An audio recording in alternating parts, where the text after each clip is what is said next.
5 দিনেও মুক্তি পাননি নাফ নদী থেকে নিখোঁজ 6 মাঝি মাল্লার অভিযোগ তাদের ধরে নিয়ে গেছে মিয়ানমারের বিচ্ছিন্নতাবাদী সংগঠন আরাকান আর্মি।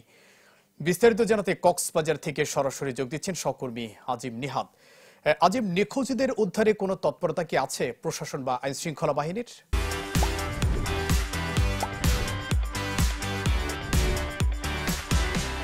জুবাইর, আসলে আমরা ঘটনার পরপরই আমরা বিজিবির সাথে এবং স্থানীয় পুলিশ প্রশাসনের সাথে কথা বলেছিলাম।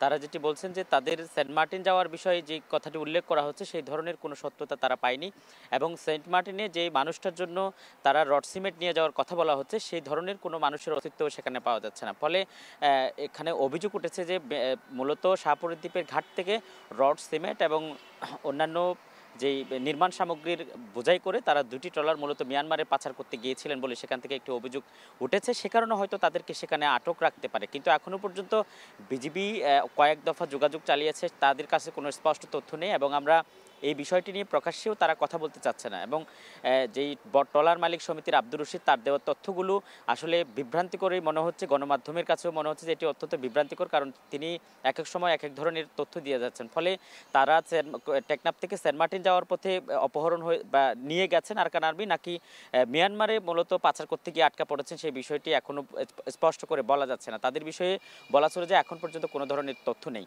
এবং আপনি জানেন যে কক্সবাজার উপকূল থেকে বিভিন্ন সময়, বিশেষ করে টেকনাফ থেকে মিয়ানমারে সাম্প্রতিক সময়ে আমরা যেটি দেখেছি যে তেল সহ, জ্বালানি তেল সহ বিভিন্ন ধরনের জিনিসপত্র কিন্তু পাচার হয়। সেই পাচার করতে গিয়ে মূলত তারা হয়তো সেখানে আটকা পড়েছেন, তবে তারা সেখানে বেঁচে আছেন নাকি কোথাও আটকা পড়েছেন সেই বিষয়টি এখনও পর্যন্ত নিশ্চিত হওয়া যাচ্ছে না। সীমান্তে এই ধরনের ঘটনা যাতে বারবার পুনরাবৃত্তি না হয় সেজন্য স্থানীয় মানুষজন বলছে যে সীমান্তে আসলে আরও একটু কড়াকড়ি বাড়ানো উচিত। জুবাইর।